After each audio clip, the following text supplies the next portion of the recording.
السلام علیکم دوستو، امریکہ کے فلم سٹی لاس اینجلس کا شہر ہالی ووڈ کا گھر ہے۔ ویسے تو ہالی ووڈ فلموں میں اس شہر کو بہت بار تباہ کیا جا چکا ہے۔ کبھی بگ ارتھکویک آتا ہے تو کبھی بہت بڑی سونامی، کبھی ٹورناڈوز تو کبھی ایلینز نے حملہ کر دیا۔ فلموں میں اس شہر نے بہت کچھ سہا ہے، لیکن اب حقیقت میں آگ نے لاس اینجلس کو تباہ کر دیا ہے۔ ایسے سینز دیکھنے کو ملتے ہیں جو دل دہلانے والا ہے۔ ایک آدمی کے گھر چاروں طرف آگ سے لپیٹ میں آیا تو اس نے ویڈیو بنا لیا تو فائر فائٹرز نے اسی ٹائم اس کو ریسکیو کر لیا، لیکن ہر کوئی اتنا خوش نصیب نہیں ہوتا۔ ابھی تک کم از کم 24 لوگوں کی ڈیتھ ہو چکی ہے۔ یہ آگ تقریباً 40 ایکڑ تک پھیل چکی ہے۔ ایک ہفتے سے زائد کا وقت لگ چکا ہے اور 12,000 سے زیادہ عمارتیں جل گئی، لوگوں کے گھر راکھ ہو چکے اور 1,80,000 سے زیادہ لوگ ڈسپلیس ہو چکے ہیں۔ اکارڈنگ ٹو JP مورگن کے اسٹیمیٹ کے مطابق ان سب کی وجہ سے $50 بلین کا نقصان ہو چکا ہے لاس اینجلس کے شہر میں۔ یہ کوئی ایک آگ نہیں ہے، اصل میں ملٹیپل فائر سے ملٹیپل لوکیشن سے ہوا ہے۔ 7 جنوری کی صبح پیلیسیڈز نام کے علاقے میں آگ کی شروعات ہو چکی تھی۔ اسی رات ایٹن اور ہرس میں بھی آگ لگی تھی۔ 9 جنوری تک کینتھ میں بھی آگ کے لپیٹ میں آ گیا تھا اور اس کے علاوہ کئی دوسرے علاقے لیڈیا، آرچر، وڈلی، سن سیٹ بھی آگ میں جلس گئے تھے۔ 12 جنوری کے صبح تک لیڈیا فائر کو پوری طرح روک چکا تھا۔ کینتھ فائر 90% ختم ہو چکے تھے۔ ہرس فائر 76% کنٹرول میں تھا، لیکن ایٹن فائر صرف 50% اور پیلیسیڈز 11% فائر کنٹرول میں آئی تھی۔ سب سے شوکنگ بات اس واقعے کے بارے میں یہ ہے کہ یہ سب ہو رہا ہے جنوری کے مہینے میں۔ جنوری میں سردیوں کا موسم ہوتا ہے لاس اینجلس میں۔ ایک ایسا مہینہ ہے جہاں عام طور پر سب سے زیادہ بارش دیکھنے کو ملتی ہے پورے سال بھر میں کمپیئر کر لے تو۔ پھر بھی یہاں ایک خطرناک آگ دیکھنے کو ملی، ایسے کیسے ہو سکتا ہے؟ اس کے پیچھے چھپی ہے بہت بڑی سازش۔ آئے دیکھتے ہیں اس ویڈیو میں۔ اگر اس پورے واقعے کو جغرافیکل پرسپیکٹیو سے دیکھیں تو ریزن بتایا جاتا ہے سردرن کیلیفورنیا کے علاقے میں بارش کم ہوتی۔ اس سال اس کے ہیومیڈیٹی کم ہوئی اور جو پودے تھے وہ سب سوکھ چکے تھے۔ ہوا میں ڈرائنس بہت زیادہ تھی۔ اس کے علاوہ چلی بہت ہی طاقتور ہوائیں، پاورفل ونڈز انہیں کہا جاتا ہے، سینٹا اینا ونڈز سے کہا جاتا ہے۔ ان ہواؤں نے اس فائر ویدر کو اور بھی بدتر بنا دیا ہے۔ امریکن ویسٹرن کوسٹ کا اگر نقشہ دیکھ لیں تو روکی ماؤنٹینز موجود تھے۔ دوسری طرف کیلیفورنیا کے بالکل کوسٹ پر جو ایریاز ہے وہاں لو پریشر ہوتا ہے۔ اس پریشر ڈفرینس کی وجہ سے ہوا چلتی ہے۔ جب یہ ہوائیں پہاڑوں سے نیچے آتے ہیں تو گرم ہو جاتی ہیں اور ان کی ہیومیڈیٹی 10% سے بھی نیچے گر جاتی ہے، اور پھر یہ گرم اور سوکھی ہوا جنگل کو اور بھی زیادہ سکھا کر وائلڈ فائر کے پاسبلٹیز کو بڑھا دیتا ہے۔ اگر کہیں پر بھی تھوڑی سی آگ یا چنگاری کی وجہ سے بڑی آگ بن جاتی ہے اور تیزی سے پھیل جاتی ہے۔ اصلی سوال یہ ہے کہ یہ ساری کنڈیشنز، کم بارش، low humidity, dry vegetation, heavy winds, ان ساری کنڈیشن کے پیچھے کیا ریزن ہے؟ ایک کلائمیٹ سائنٹسٹ ہے پیٹر کالمس۔ یہ ناسا کے جیٹ پروپرجن لیبارٹری میں کام کرتا ہے۔ یہ پہلے لاس اینجلس کے ایسٹیٹ الٹاڈینا میں رہتے تھے، لیکن 2022 میں اس جگہ کو چھوڑ دیا کیونکہ انہیں احساس ہو گیا تھا کہ یہاں انہیں ٹھیک نہیں۔ انہوں نے نیو یارک ٹائم میں ایک آرٹیکل بھی لکھا تھا جس میں انہوں نے ایک کالا سچ بتایا تھا، بہت سے پاورفل لوگوں کی پول کھولی تھی۔ آگے بات کرتے ہیں اس ویڈیو میں، لیکن ایک چیز جس کو یہ اچھے سے سمجھتے تھے وہ تھی کلائمیٹ چینج۔ پچھلے سال کی نیو آرٹیکلز کو دیکھیں تو زمین پر ریکارڈ کیا گیا سب سے گرم سال 2023 ہے۔ کوپرنیکس کی کلائمیٹ چینج سروس نے کہا کہ سال 1850 سے اب تک دیکھیں تو 2023 میں گلوبل ٹیمپریچر سب سے زیادہ تھے۔ پری انڈسٹریل ٹائم سے کمپیئر کر لیں تو پتہ چلتا ہے کہ ایوریج ٹیمپریچر 1.48 ڈگری سیلسیس زیادہ ہوا ہے۔ اس سروس کے ڈپٹی ڈائریکٹر نے کہا کہ 2023 میں کلائمیٹ ریکارڈز ڈومینوز کی طرح گر رہے ہیں۔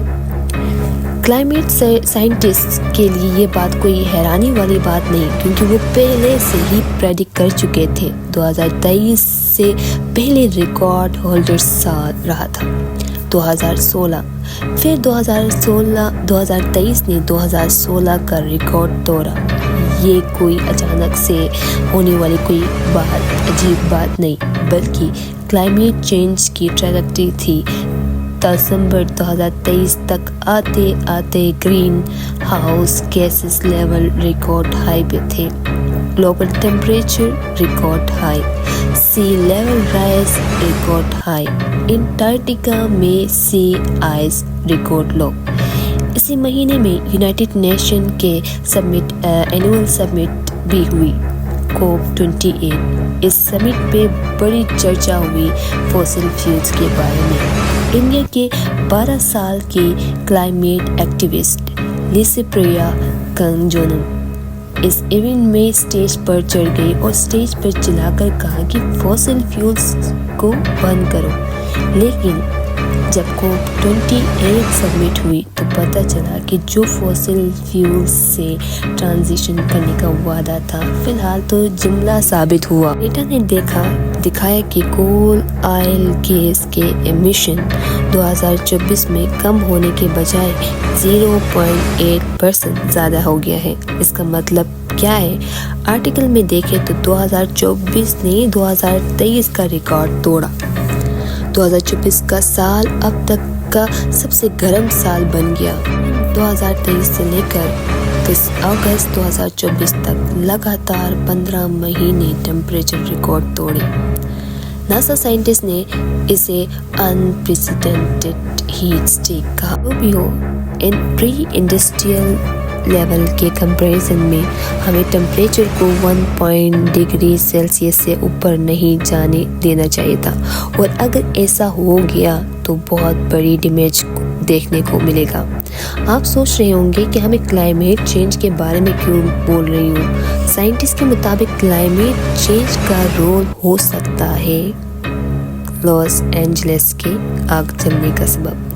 2024 میں کیلیفورنیا کے اسٹیٹ میں بھی اکتوبر کا مہینہ سیکنڈ ہاٹیسٹ ایور منتھ رہا تھا، جبکہ جون اور جولائی ہاٹیسٹ ایور منتھ رہے تھے۔ اس کا مطلب جون اور جولائی میں جو گرمی پڑی، ایسی گرمی جو کبھی دیکھی نہیں گئی۔ یہاں تک کہ ساؤدرن کیلیفورنیا کے بڑے حصے میں جولائی میں کوئی بارش نہیں ہوئی۔ پھر کچھ مہینے بعد بہنے لگی یہ سینٹا اینا ونڈز، جنہوں نے جنگل کو اور زیادہ سوکھا بنا دیا۔ اب یہاں پہ ایک چیز سمجھنا ضروری ہے کہ ایسا نہیں ہمیشہ وائلڈ فائر انسانوں کی وجہ سے ہی لگ جائے، بلکہ وائلڈ فائرز نیچرلی بھی ہوتا ہے۔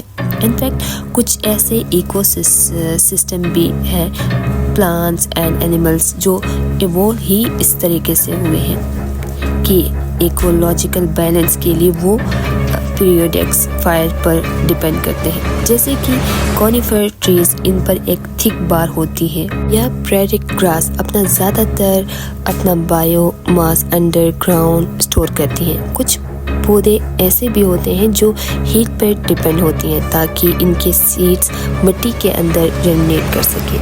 کبھی کبھی آگ لگنے والی یہ آگ ڈیڈ آرگینک مٹیریلز کو کلیئر آؤٹ کر سکتی ہیں۔ جب یہ ڈیڈ اینڈ ڈیکیئنگ پلانٹس جب زمین پر بلڈ اپ ہونے لگتے ہیں تو مٹی کے اندر جو آرگینزم ہے وہ نیوٹرینٹس کو ایکسیس نہیں کر پاتے۔ نئے چھوٹے پودوں کے آؤٹ گروتھ اس سے رک سکتے ہیں۔ ایسے میں مرے ہوئے پلانٹ اور اینیمل جب ان پہ آگ لگ جاتے ہیں تو اس سے جلے ہوئے مٹیریل سے مٹی میں نیوٹرینٹس ریلیز ہوتے ہیں، اس طرح سے زیادہ جلدی ریلیز ہوئے بجائے کہ آہستہ آہستہ ڈکے کرتے جائیں۔ اس طرح یہی وجہ ہے کہ کئی بار انسان نے پرسکرائب برن یا کنٹرول برن بھی کیے جاتے ہیں۔ ہم جان بوجھ کر وائلڈ فائر لگاتے ہیں کنٹرول طریقے سے تاکہ ایکولوجی کو اس کا لابھ مل سکے۔ ایک پوری اپنی سائنٹیفک فیلڈ ہے جس کو فائر ایکولوجی کہا جاتا ہے۔ اگر کیلیفورنیا کے ایریا کی بات کریں تو وائلڈ فائر کامن رہے ہیں۔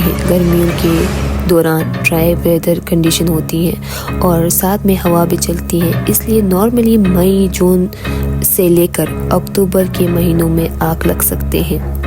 ان آگ کے لگنے کے پیچھے جو ریزن ہوتی ہیں وہ مین میڈ بھی ہو سکتی ہیں اور نیچرل کازز بھی، جیسے بجلی گری، اور مین میڈ ریزن میں یہ ہو سکتے ہیں کہ کسی گاڑی کی وجہ سے آگ لگنا، یا کوئی مشینری کسی چٹان سے لگ کر آگ لگ جائے، یا پھر کبھی کبھار ہوائیں تیز چلتی ہیں تو پاور لائنز ہل جاتے ہیں تو ان سے چنگاری نکل سکتی ہیں۔ اس کے علاوہ اور ڈائریکٹ مین میڈ کازز بھی ہو سکتے ہیں۔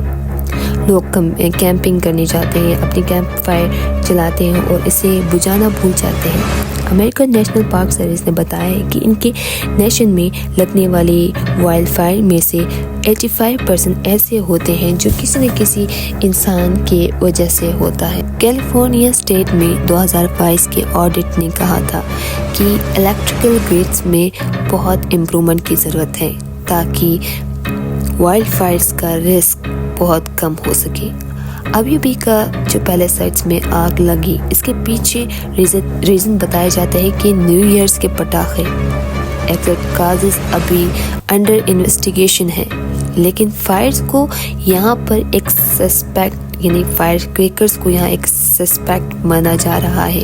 لیکن پرابلم والی بات یہاں پر یہ ہے، ہیومن وجہ کے ساتھ ساتھ کلائمیٹ چینج کے بھی سیدھا ڈسرپشن دیکھنے کو مل رہے ہیں۔ یہی وجہ ہے کہ پچھلے صدی میں جو ہمیں نیچرل وائلڈ فائر مل رہی ہے جو کسی نیچرل ایکو سسٹم کے پارٹ نہیں ہے۔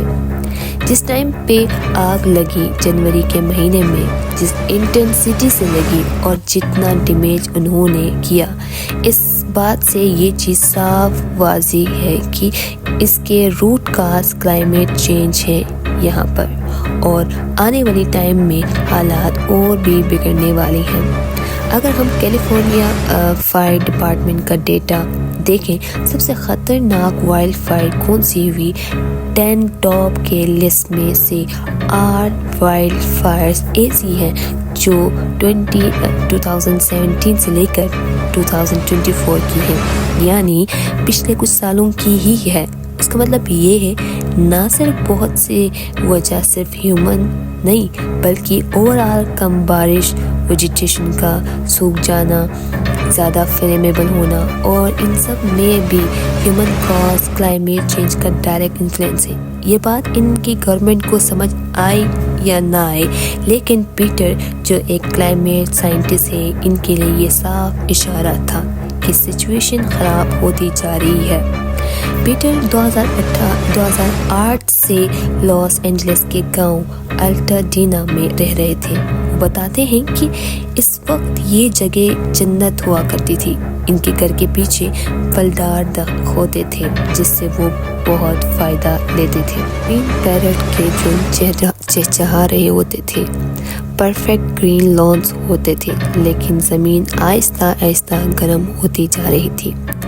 2012 آتے آتے اسے اگنور کرنا مشکل ہوا، اس لیے انہوں نے اپنا فیلڈ ہی بدل دیا پہلے وہ گریویٹیشنل ویوز کے فیلڈ میں کام کرتے تھے، لیکن اب وہ کلائمیٹ سائنس کے فیلڈ میں کام کر رہے ہیں۔ ناسا کے جیٹ پروپلشن لیبارٹری میں نوکری کر لی۔ وہ چھت سے چلانا چاہتے تھے کہ سبھی لوگ اس کلائمیٹ چینج کے ارجنٹ تھریٹس کو دیکھیں ذرا۔ انہوں نے لوکل کلائمیٹ گروپ کے ساتھ والنٹیئر کے سائیکل چلاتے ہوئے شہر کے کئی حصوں میں کلائمیٹ ٹاکس کے، اخباروں میں آرٹیکل لکھے، ٹویٹر پہ ٹویٹ کیے۔ ایک نان پروفٹ کلائمیٹ ایپ کے اور کلائمیٹ میڈیا کے کو فاؤنڈر بھی رہے، لیکن کچھ بلینئر کے ایجنڈا کے خلاف یہ کچھ کر نہیں پائے۔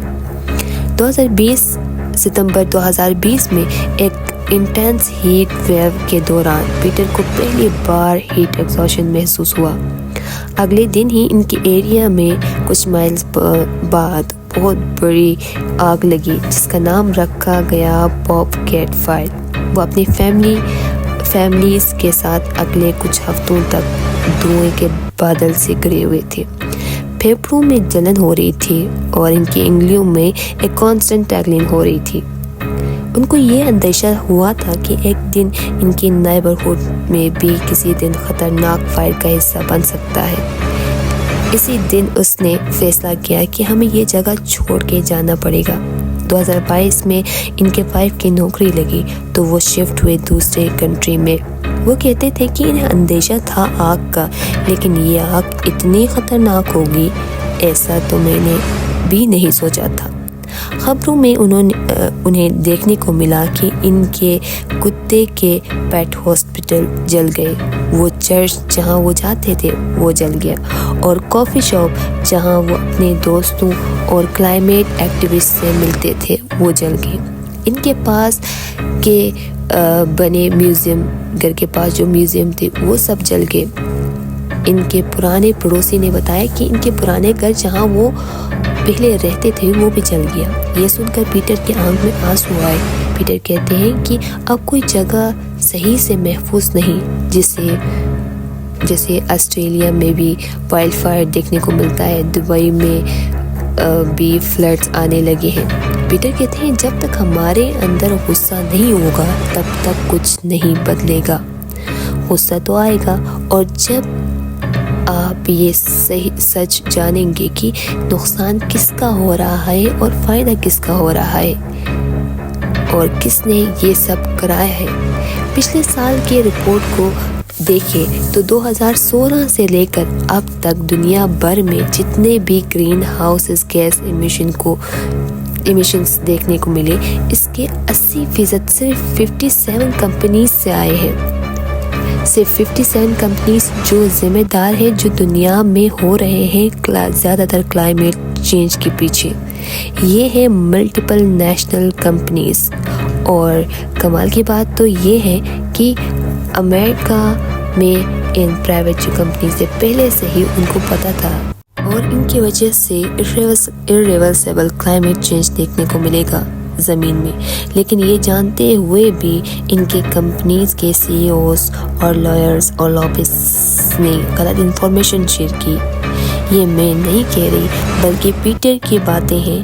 سننے میں تو ایسا لگ رہا ہے کہ ایک تھیوری، کنسپریسی تھیوری لگ رہی ہے، لیکن اس بات کا ثبوت ہے کہ پچھلے سال کلائمیٹ انویسٹیگیٹر ربیکا جان نے کچھ ڈاکومنٹس ڈھونڈ نکالے۔ یہ ڈاکومنٹس کچھ تو US نیشنل آرچیوز میں تھے اور کچھ یونیورسٹی آف کیلیفورنیا میں تھے، اور کچھ تو لاس اینجلس کے اخباروں میں تھے 1950s کے۔ ڈاکومنٹ سے پتہ چلتا ہے کہ فوسل فیول انڈسٹری نے خود ہی ایئر پولوشن فاؤنڈیشن کے فنڈنگ کی۔ ایک famous climate scientist Charles Keeling, ان کے ارلی ریسرچ کو بھی انہوں نے ہی فنڈ کیا تھا۔ چارلس کیلنگ نے ہواوے کے ایک لیبارٹری میں کام کیا تھا اور گلوبل کاربن ڈائی آکسائڈ کو کانسٹنٹلی میئر کرنے کا سیٹ اپ بنایا تھا۔ ان کے گراف کو اگر دیکھیں تو ایٹماسفیئر میں کاربن ڈائی آکسائڈ کا پروگریس بلڈ اپ کیسے ہوتا ہے۔ لاس اینجلس میں اس وقت اسموک بنتا تھا، اس پر ریسرچ ایفرٹ کو بھی فوسل فیولز انڈسٹری نے ہی فنڈ کیا تھا۔ فوسل فیولز انڈسٹری کے علاوہ آئل اور کول کار مینوفیکچری والوں کے کولیشن نے بھی چارلس کو پیسہ دیا تھا ریسرچ کے لیے۔ ان کے ڈاکومنٹس میں ملتا ہے کہ اس وقت کے ریسرچ میں آلریڈی پتہ چل چکا تھا کہ کاربن ڈائی آکسائڈ ایمیشن کے پلانیٹری امپلیکیشن ہو سکتی ہیں۔ یہ چیز جو ہم اسکول کی کتابوں میں پڑھتے ہیں، فوسل فیولز کی جلنے سے ایمیشن ہوتی ہے، کاربن ڈائی آکسائڈ جیسے گرین ہاؤسز گرمی کو ٹریپ کرتی ہیں، جس سے گلوبل وارمنگ ہوتی ہے۔ اس خطرے کے بارے میں انڈسٹریل کمپنیز کو 1954 میں ہی پتہ چلا تھا، لیکن پھر بھی انہوں نے پیسہ چھپانے کے لیے فوسل فیولز کے ایکسپلینیشن کو جاری رکھا۔ 1959 کا ایک میمو دکھاتا ہے کہ امریکہ کے ایک leading oil and gas lobbying body, American petroleum institute اور western oil and gas association اس وقت ایئر پولوشن فاؤنڈیشن کی فنڈنگ کر رہی تھی۔ 1955 میں ہی ایئر پولوشن فاؤنڈیشن کے پالیسی سٹیٹمنٹ میں کہہ رہا تھا کہ کیلیفورنیا یا کسی بھی اربن علاقوں کے لیے ایئر پولوشن سب سے سیریس ایشو ہے۔ اس چیز کا کوئی ثبوت نہیں کہ چارلس کلین نے پیسے کے لالچ میں آ کے اپنے ہی ریسرچ کو دبا دیا۔